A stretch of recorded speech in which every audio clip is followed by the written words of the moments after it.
Italiens, anglais ou encore méditerranéens, au début du XXe siècle, des jardins de toutes formes et de toutes tailles voient le jour. On parle même de l'âge d'or des jardins, une belle époque que la maison Bergès a voulu mettre en lumière car même la famille Bergès n'est pas passée à côté de cette garden mania qui s'empare de la société autour des années 1900. On se retrouve ici dans l'allée de Platane, qui est un des témoignages les plus marquants du jardin qui existait autrefois tout autour de la maison.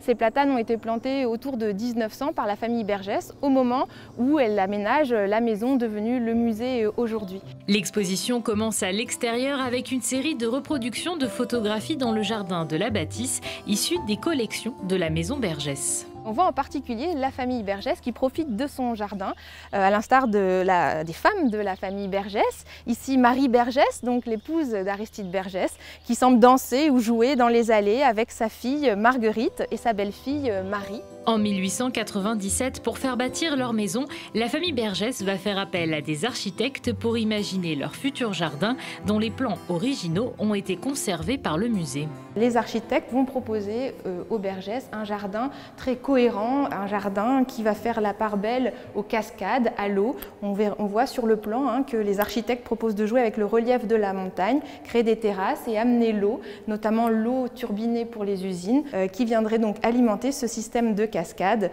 pour mettre en scène l'eau si importante dans l'histoire familiale et industrielle des Bergès.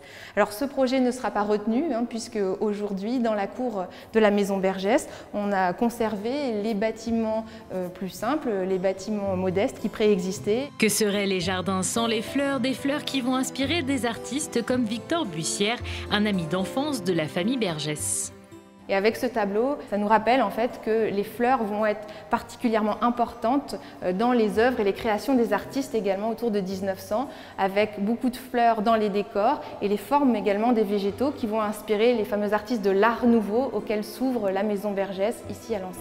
Autre fleur à avoir marqué l'Art Nouveau, la rose, une fleur qui avait toute sa place dans les jardins de la famille Bergès, puisqu'en 1897, un rosiériste à la tronche, François Berger, créa la rose Marie Bergès en l'honneur de l'épouse d'Aristide Bergès.